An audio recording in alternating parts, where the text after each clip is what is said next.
Welcome, everybody, to this edition of iDS Talks. Today, we've got an awesome guest sitting with us that has a personal story that we want to share with regards to our support of Lawyers Have Heart.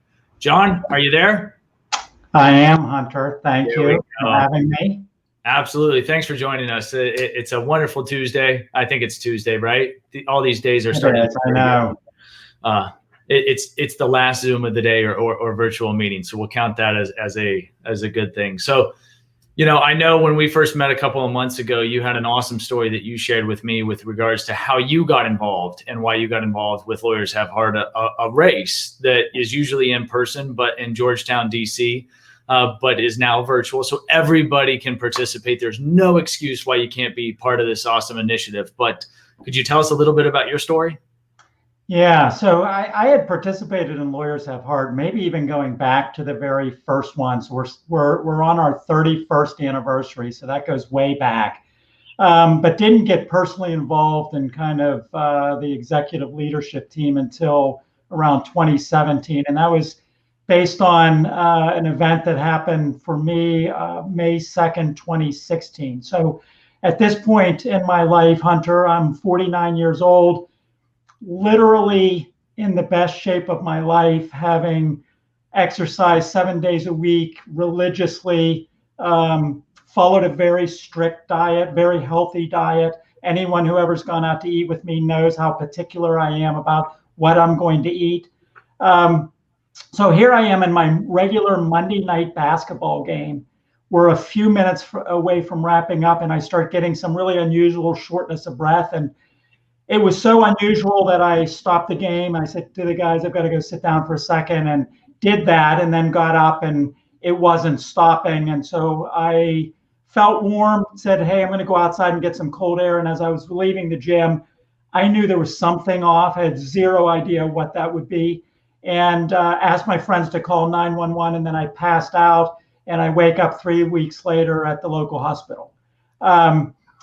If you'd have asked me that night what was happening as I'm exiting the gym, the first thing I would have rolled out is heart disease. I'm way too healthy for that. I've got zero characteristics for the disease. So I know it's not that, but I have no idea what it is. And I end up having the worst type of heart attack that you can have, the widowmaker. And the name alone tells you you don't survive that, and you especially don't survive it outside of the hospital.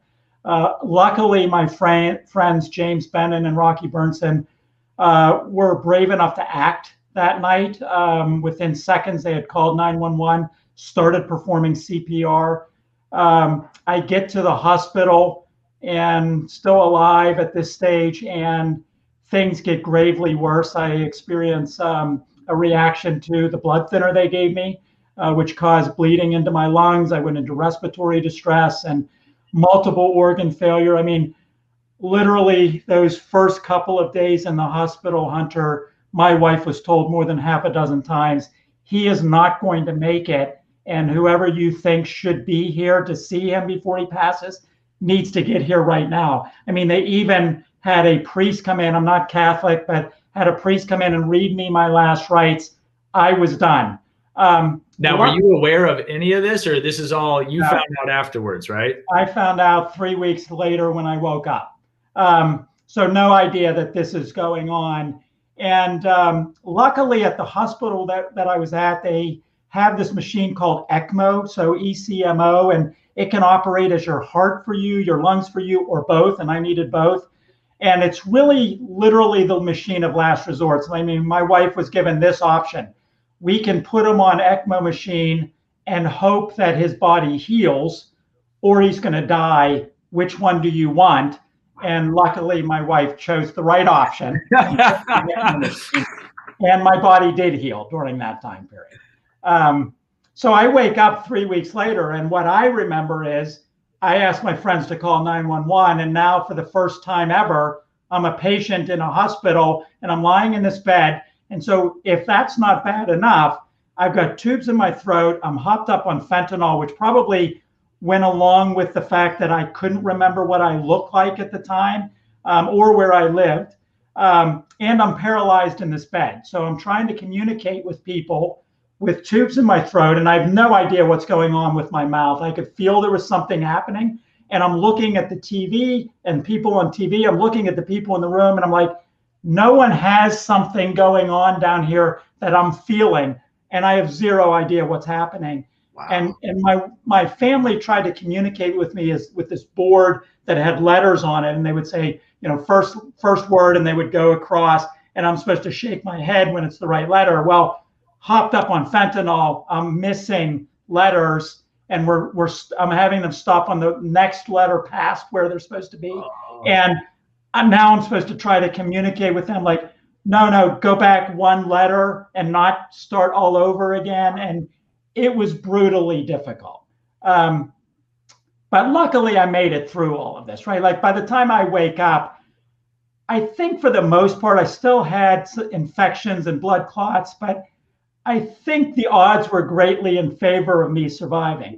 Back in those first few days, and really even in the first week, my cardiologist said, the odds of you surviving what you went through, 1,000,000 to 1. And the people at the hospital that I was at, Fairfax Hospital, huge hospital, said, you're the sickest person to ever come through the hospital. You had everything wrong with you. And now, how much do you attribute? I mean, you were in great shape, great diet. It wasn't like you were the poster of risk factors. So that had to play a role in you surviving. Yeah, so that's what the doctors, they are unanimous on that. The reason you're here today is because of the great shape that you were in at the time that this happened. Yeah, that greatly increased my odds. That, and as I like to tell my wife, I'm just stubborn. So, throw something like that at me and let's figure out a way to be stubborn and win, right? Yeah, and you're going to see that in kind of what happens next with me in the hospital, right? Like I'm a half full person and not a half empty person. I mean, I had doctors, psychologists coming in all the time, and I guess depression is common for people who have gone through what I went through. They come in and I'm like, it's what's happened has happened. I can't do anything about what's happened. What I'm focused on is I'm going to get back to 100%. And what do I need to do? And no one came in to tell me, how do I get my mobility back? How do I get to a stage where I can talk? How long is it going to be before I can talk or eat or something? And so I just had to kind of wait it out. And there came a time, so kind of tying it into Lawyers Have Heart, I mean, there came a time where I could speak again. I had a speaking valve, and my brother, so the other Harrity for Harrity and Harrity is my twin brother, who immediately went to a cardiologist while I was still in critical condition because he's fearful that he's going to go through the same thing. Said he was in great shape, and my cardiologist even later said, we can't predict my situation. He said, you could have come in that day. I give you every possible test. I would have said you're in excellent shape, and you die that night of heart disease. That's part of the reason why I'm involved with this and why what we're doing with Lawyers Have Heart is so, so important.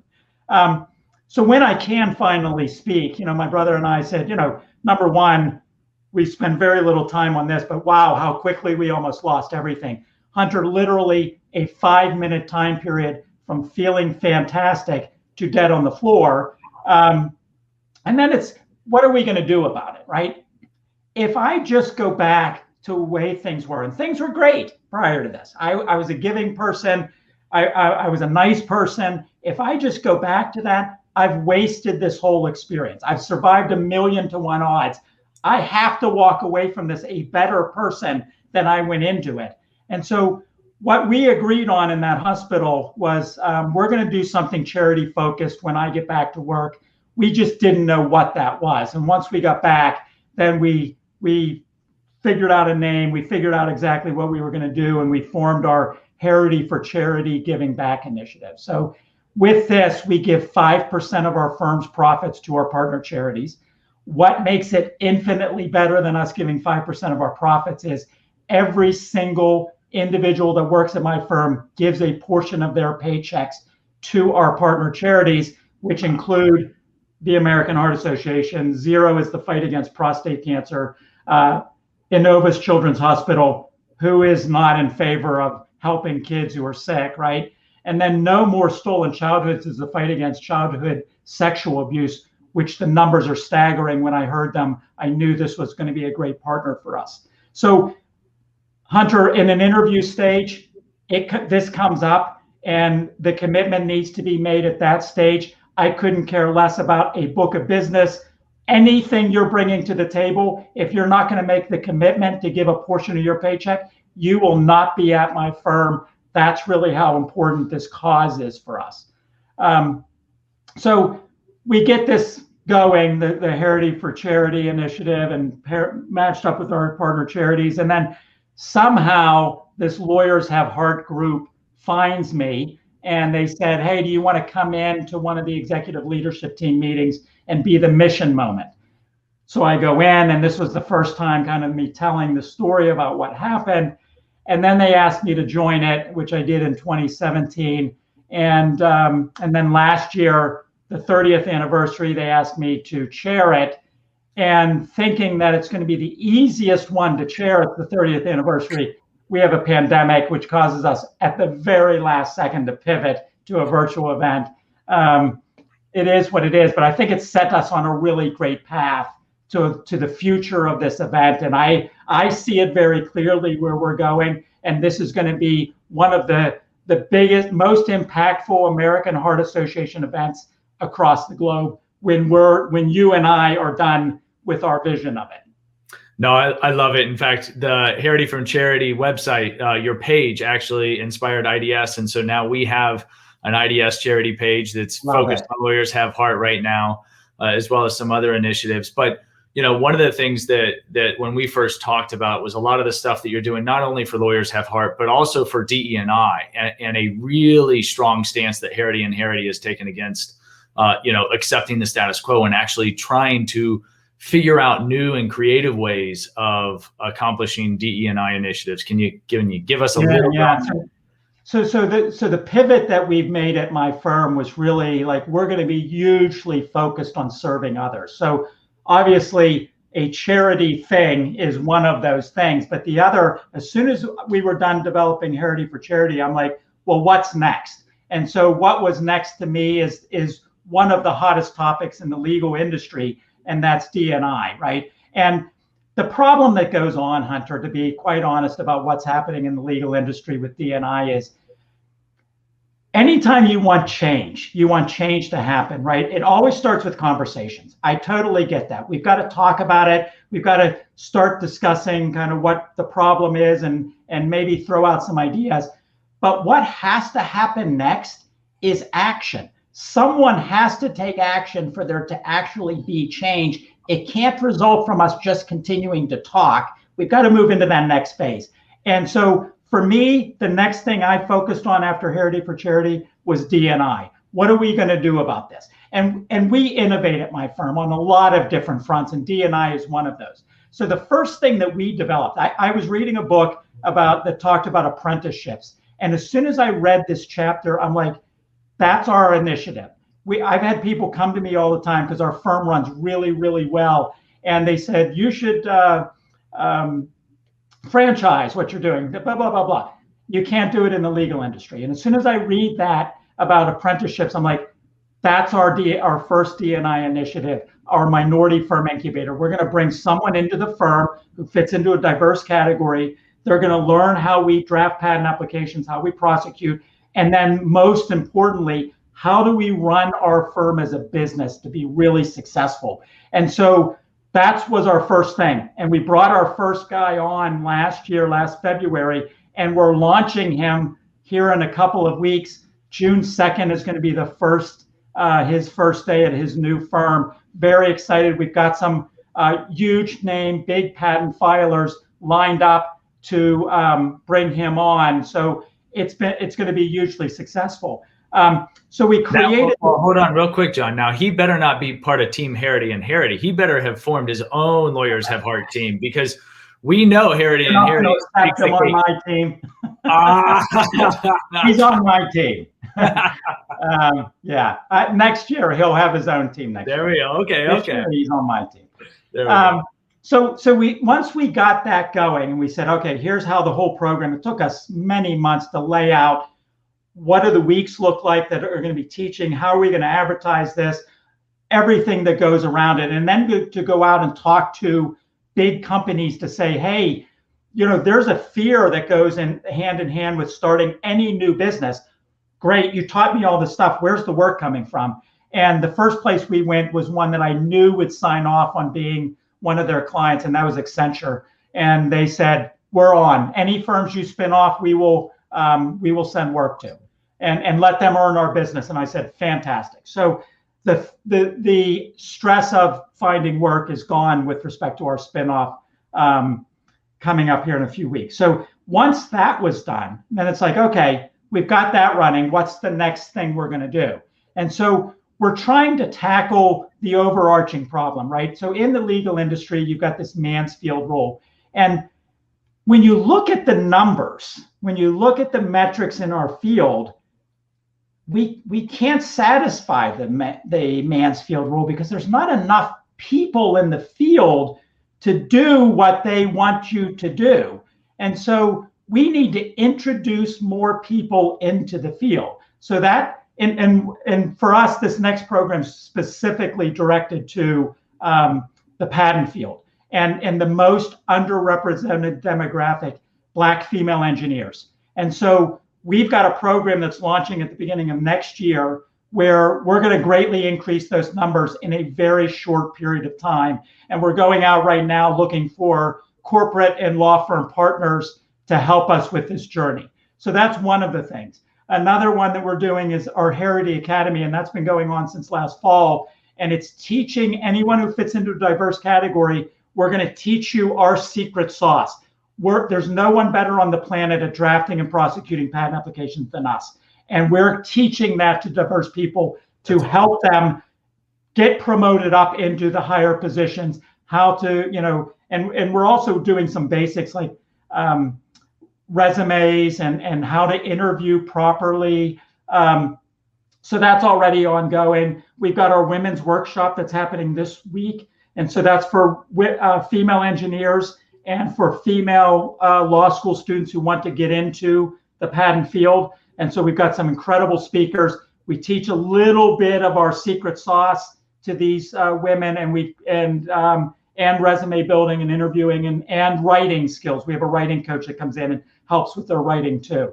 Hunter, I could go on and on. We've got a lot of other programs too. I don't want to fill it all up with these programs, but really, again, these are all free to individuals who participate. These are all directed to serving others. And this whole shift that we did once I got back to work.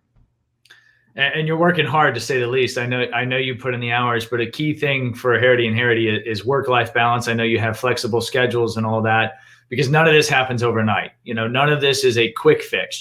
I love your call to action and actually take action, right? Rather than just talk about it. But it's not easy stuff. You all have poured years and years into these programs and these approaches to actually bring it to fruition rather than just a conversation. So I do want to circle back to Lawyers Have Heart, though, because that's what brought us together. And are you still running? Are you still training? Are you still getting out there? And what is your goal of activity minutes for Move More as we approach the race itself? Yeah, so let me start with that first, and then I'll go back to my activity. So with the Move More Challenge, I exercise every single day. So I'm a very routine-driven person. So the very first thing that I do after I let my dog out in the morning is exercise. We've got a full gym, and a ridiculous gym in the basement. And so I don't need to go anywhere else. I'm down there. I would like to get back to running outside, which is what I used to do, 5 a.m. outside in the dark, running and no one around. But my wife still is fearful of that. I was when I got out of the hospital for a long time, but I'm past that point now. I don't have the fear of being out by myself and having another heart attack. I was struck by lightning once. I'm not going to get struck twice. I'm going to live to 100 years old, Hunter. I'm confident of that. But she's fearful of it, so I hit the treadmill in the mornings, or on the weekends, I run with either my brother or Rocky Burnson, one of the guys there that night. So steps or minutes-wise, I put in a good hour every single day. Every single day, I'm going to be putting in an hour of activity, either lifting, depending on the day of the week. It's either a lifting or it's a cardio, and most often it's running. And I do typical running for me. I'm not as competitive. That's one of the kind of the switches. It's interesting when you're at death's door like I was. It changes you. And I've had many conversations with people who have gone through a similar journey to mine. Some are hard, some are not at all. That it really changes your outlook on life. I am not as competitive as I was. I mean, I was someone that would do ridiculous things like my friend and I hiked the Appalachian Trail, and I led him, an admiral of the Navy. We were supposed to hike 36 miles in a single day. I didn't look at what the Appalachian Trail looked like. I thought we were kind of running on flat, and I'm like, yeah, I could run 20 miles of that, and it's not going to be a big deal. And then we'll walk and jog. And then I find out it's this, and it's this, and it's rocky, and it's single file, and it's all day long. And what he didn't judge for me, unfortunately, was we put two cars, and he put 30 miles in between the two cars. Well, it goes across this. And at 40 miles, when we ran out of light and we're sprinting out of the woods, hoping to find the road, I'm like, yeah, I'm not going another day. My feet was so beat up from 40 miles hiking, it was ridiculous. So I'm not that way anymore. So I don't run and pay attention to my time every time to beat it every time, which was my mentality before. More stressful running than what I do today. I'm running. Sometimes I'll do intervals, and I'll run and walk. 4 to 6 miles is what I'm doing each time. So I'll do the 10K for our run.